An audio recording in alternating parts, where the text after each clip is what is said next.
उत्तर बंगाल में जारी प्राकृतिक आपदा में 2 बच्चे मारे गए हैं और यह दुखद घटना मंगलवार देर रात पश्चिम बंगाल के जलपाईगुड़ी जिले के राजगंज प्रखंड के साहूडांगी इलाके के पगलूपाड़ा में हुई है। बताया जा रहा है कि शाम से ही लगातार बारिश हो रही थी एवं दोनों बच्चे रात का खाना खाने के बाद अपनी मां के साथ सो रहे थे। तभी अचानक पड़ोस के घर की ईंट की दीवार ढह गई और टीन की बाड़ वाले घर पर गिर गई।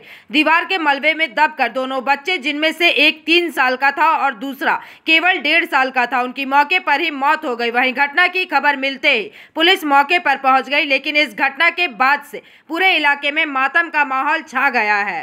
ওদের বাড়ি তো বলে আসছি আমি যে তোরা ওয়ালটার ব্যবস্থা কর, কাকু ওটা ভাঙে দরকার বলে টিনের বেড়া দিয়ে রাখ।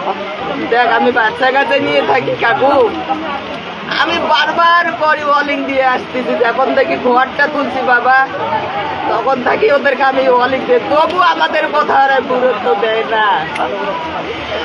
আমার কথা আর গুরুত্ব দিল না, আমাকে সর্বনাশ করে দিল। আমার 2 সন্তানকে নিয়ে গেল বাবা। আমি কি করব, আমি কি করব বাবা? আমি অন্ধ হয়ে গেলাম বাবা। 2 সন্তানকে নিয়ে গেল, আমি কি করব বাবা? আমি কি করব বাবা? আমার বিচার করে দাও বাবা।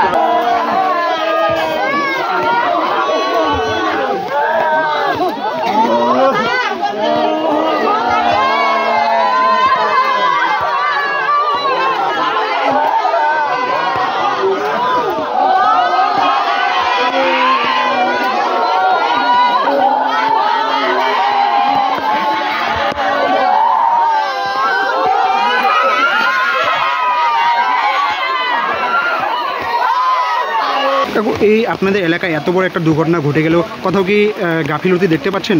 যে পাশের বাড়ির যে ওয়ালটি ছিল, এখন মানুষ তো বলতেছে বলে ওইটা ড্যামেজ হয়ে গেছে।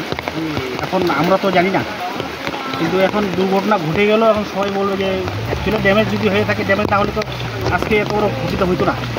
সত্যি দুঃখজনক। ঠিক আছে, একটা বাড়িতে 2 জন ছেলে মেয়ে, দুইটাই মানে গত ইস্যু হওয়ার জন্য খুবই দুঃখিত। ঠিক আছে, এখন কী করবে না, ওনারা বিধিবিধান যেটা আছে। যখন ঘটনাটা ঘটে তখন কি পরিবারের সবাই কি ঘরের মধ্যে ছিল? শুনলাম যখন জল ঢুকছিল, প্রচণ্ড বৃষ্টি হয়, মা বাবা 2 জনেই ছিল, বাচ্চা 2টো ঘুমাচ্ছিল। যখন চাপা পড়ে তখন এরা তো আর অলরেডি অনেক চাপা পড়েছিল, নিয়ে ওরা হসপিটালে যায়। হসপিটালে যাওয়ার আগে রাস্তা নিয়ে। পাড়া প্রতিবেশীরা অভিযোগ করছে যে প্রাচীরটি ছিল, সেই প্রাচীরটি deep. Bureau report, PVTV news.